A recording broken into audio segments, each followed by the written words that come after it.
So let me introduce Steve. His name is Clark. Actually, what we did, this one before school, we found how serverless development is going on. Have you heard of serverless development? Yes, now all of them you develop your system, you are familiar your system.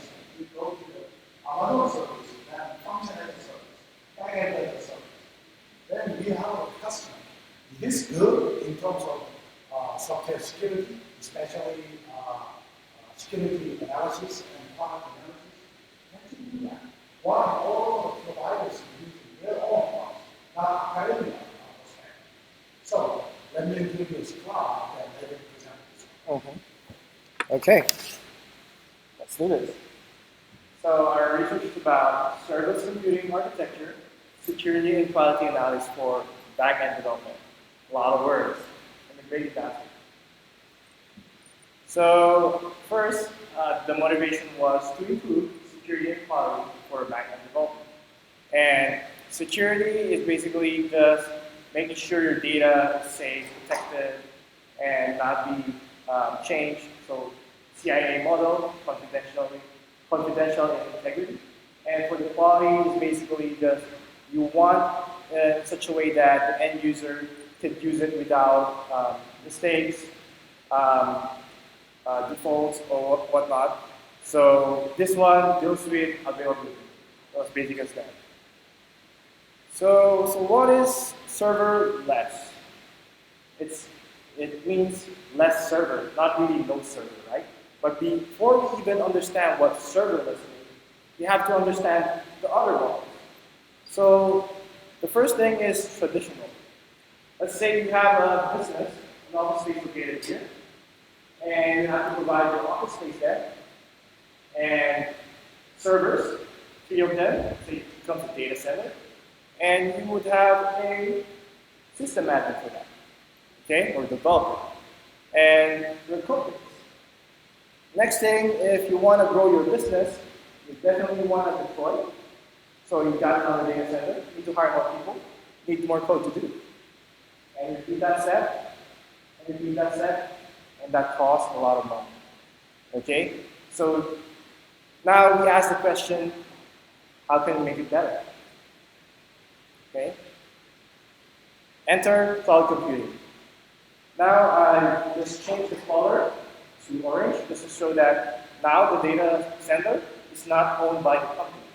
It's now owned by the cloud providers, and the companies are just renting it. And as from the previous model, what's good with this is now you need to have less people to maintain this one. But still, people, developers, DevOps, sysadmin, they still need to provision, manage, and maintain these cloud providers that we render.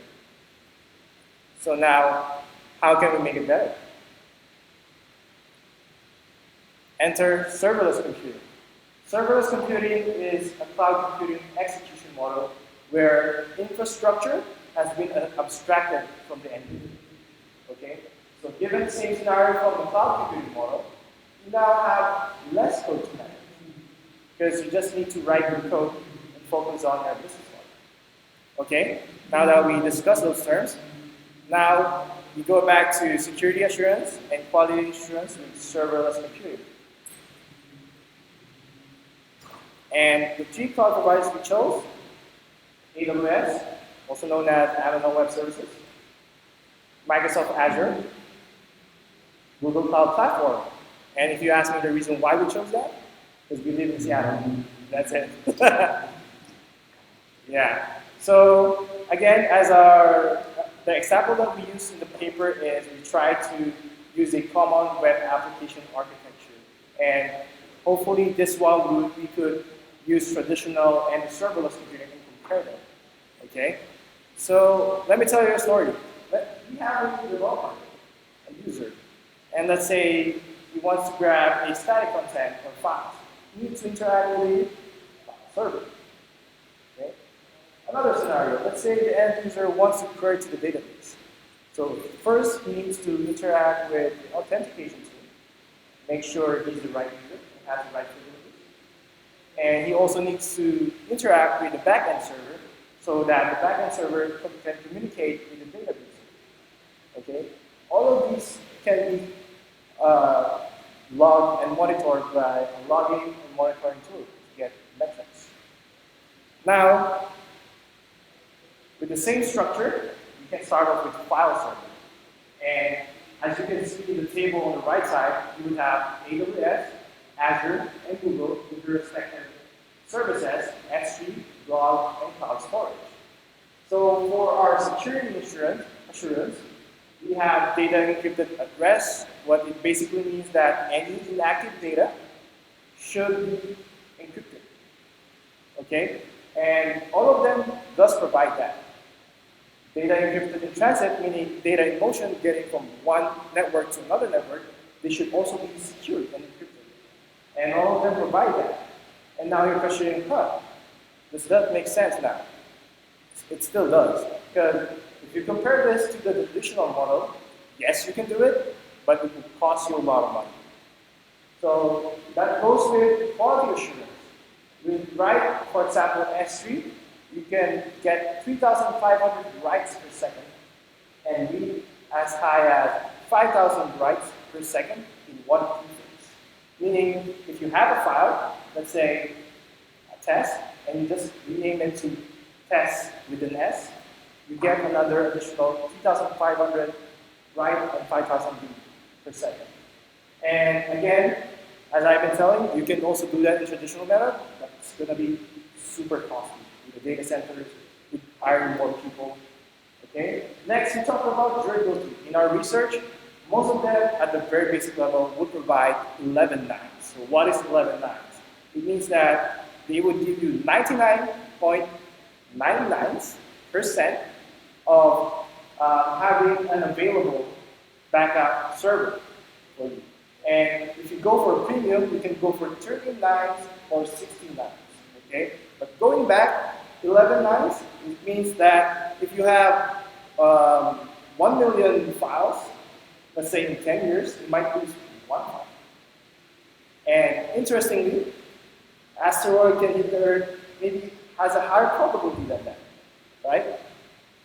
So next, we go to the authentication tool. What's really nice about going to the cloud providers is that you don't need to build these tools on your own. They come with those. They come right out of the box. And for AWS, we have IAM. Azure, they use an Active Directory. Google, use Cloud IAM. And all of these can help you manage and control your resources. And also for the quality assurance, it avoids incorrect or weak authentication implementation. I know you can say, yes, we can do this on our own. We can create our own input validation. We can create our own algorithm. But what are the chances of you failing? That's high, especially if you're a small and medium-sized company. You just don't have the resources. You might want to just focus on your business logic and growth. Next is the backend server. Unfortunately, is there any security? No. Lambda, Azure functions, cloud functions? No. Security is still in the hands of the developer. If the developer put out the bad code, goodbye. So that's one thing to know about. Okay? As for quality assurance, you can scale in and out based on real-time traffic. That's super powerful. Let's say Black Friday. That's a usual example that we have.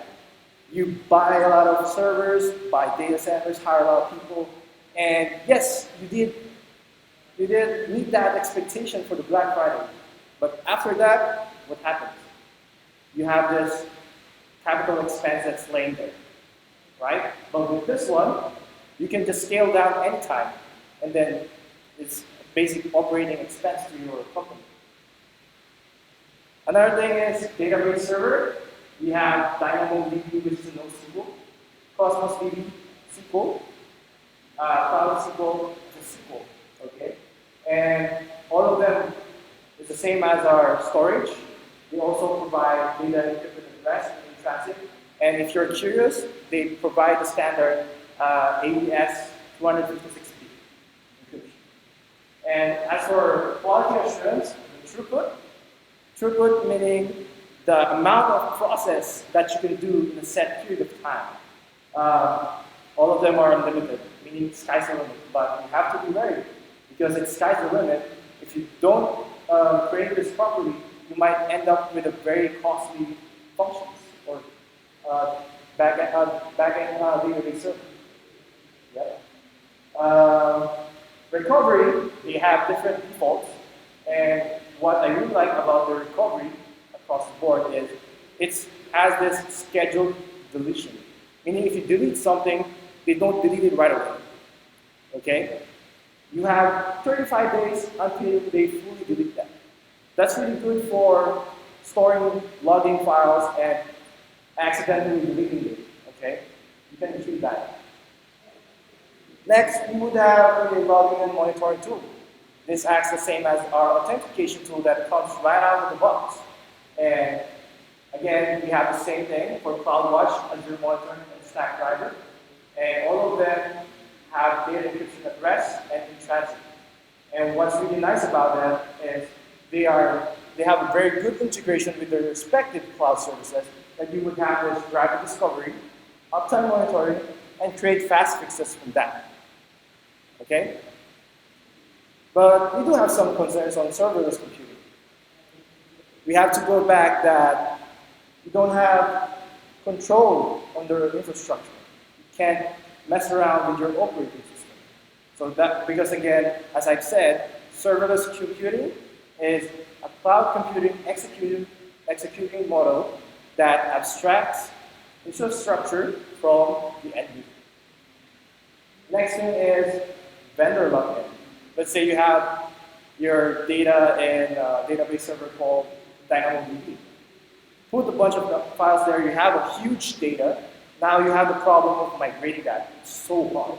It's so hard. Okay?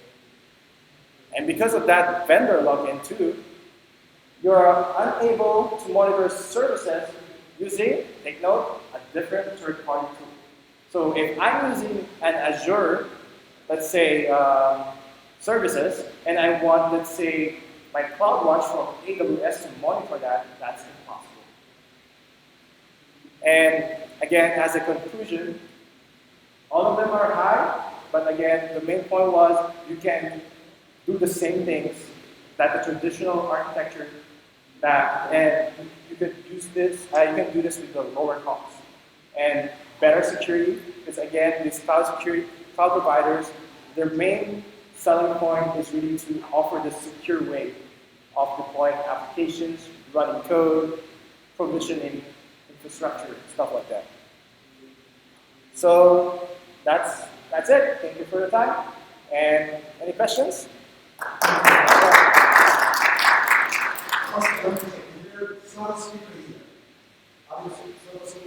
Yes. Oh, you have some speaker. Three, I think, three. Yeah, okay. What time is it? We can just have a 1 to 2 minute question. So if you have any question, if I feel like I have time for the time, if you want to catch notes, I will ask you. Have we been using the serverless development, especially on the side? Yes. How about the great experience? Maybe you want to know Yes. serverless development? Yes, because I mean, as a developer, I can just go to the command line and execute some configuration file. And let's say I use this serverless framework. It's a property, serverless framework, and I can quickly spin up and provision this AWS resource in just a click of a button. That's amazing. Okay, so thank you. So, yes, thank you.